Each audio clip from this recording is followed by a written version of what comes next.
Hi everybody, this is Susie and welcome to another Wild Orchid Crafts video on behalf of the Wild Bunch.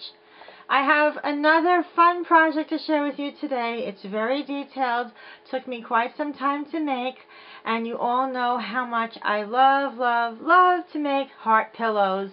And here it is, another shabby chic vintage Victorian style and everything all in one heart pillow, but this one's a big one. I just love it. I love making these. Been making these for years. This pillow came out absolutely beautiful. There's a lot going on here. I'll tell you quickly how I made this. I have hand cut the fabric in the background. It is of a white felt covered with vintage lace from my mother-in-law, which is a very fine lace that's in the background. So it kind of like gives it some kind of texture instead of just seeing the felt, and I'm hoping you can see that clearly. There we go. And once the pillow was hand sewed and everything was applied, the lace, I then hand gathered the lace that goes all around the pillow, and that's in like an ecru cream color. Adding to that the Chinese braid that you can see all the way around it, just to break up the white and the pale cream and then the ecru of the lace. So that came out really very beautiful. I was very pleased with that. And then I wanted to make some of my really pretty twisted roses, so I used a silk material.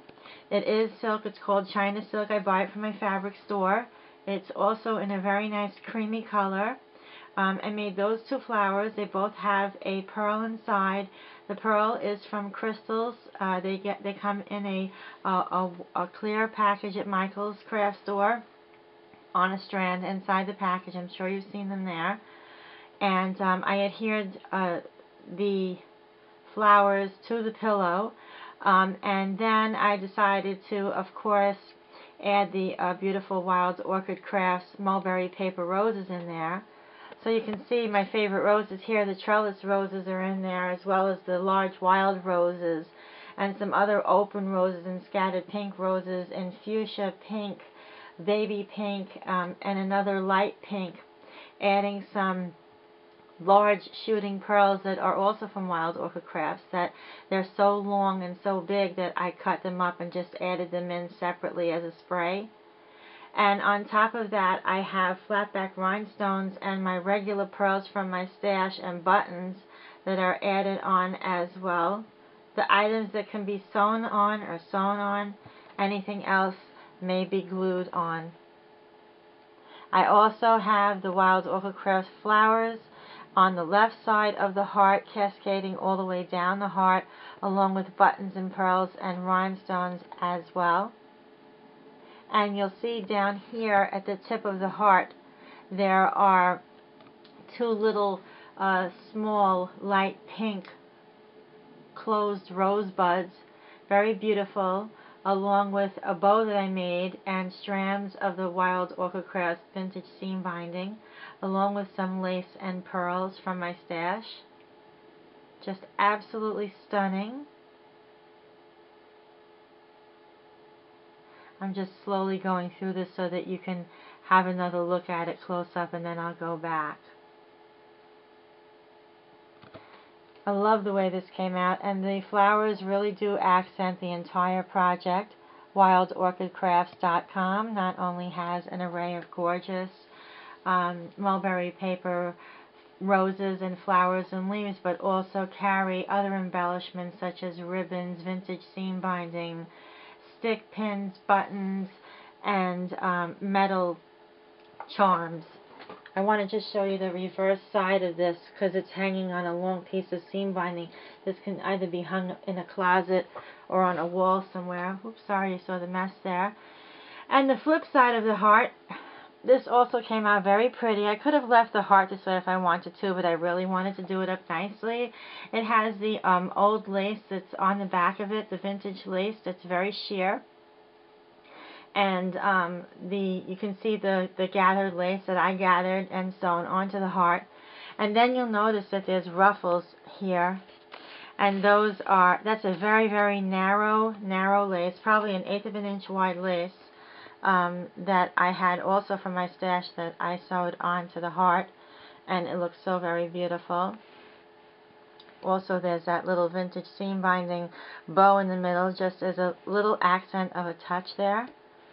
And you can see that hanging down from the front of it, there's the same trim that I've used on the back, hanging in the middle. I've been making this design for a really long time. Oh, you see my messy corner?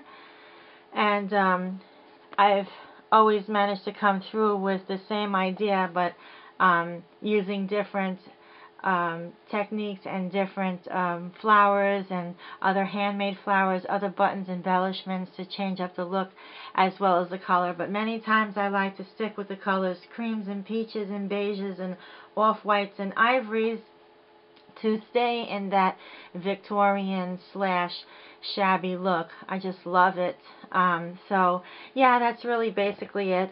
These flowers and all of the embellishments that were used in this design team project for Wild Orchid Crafts will be found in the drop down box below for your usage to go on over to the site and check it out. And speaking of their store, they have just launched, as I mentioned in my last video, a new website, wildorchidcrafts.com, where the navigation is a picnic. I mean, it is so easy and so much better than the original website that they had to navigate yourself around and find what you want.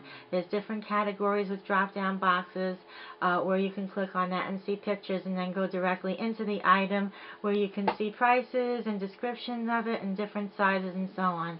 So I hope you can go on over and check out the new store and have a good time shopping and get some of these items for yourself. I just wanted to say thank you so very much, everyone, for all your love and support. I really, really appreciate it. I have been with Wild Orchid Crafts for almost 3 years, since December of 2010, and my term comes to an end October the 15th, the middle of October. So I will not be designing for Wild Orchid Crafts anymore after that. However, they are always in my heart, and I just wanted to say live, thank you so much, Paul and Siri, for the beautiful opportunity that you have given me over this long course term to be with Wild Orchid Crafts. I had so much fun using all of your beautiful products and helping you with your business. And also, I just wanted to thank all of the designers that are in our group. I've really been inspired by so many of you watching your videos and seeing your beautiful projects, and just really have been a great way of making special friends. So one big happy family. Will all be in touch afterwards. And getting back to my project, I hope you like it as much as I like it, as much as I love it. I had a great time making this, and so I can't wait to see what you guys think. So I hope you can subscribe, because come September, it's my birthday month, and I plan on doing some type of birthday giveaway. So I had seen someone else do it, and I think I'm going to try something like that too. So everybody, I hope you're happy and feeling fine and doing well today, and I'll see you again. Bye for now.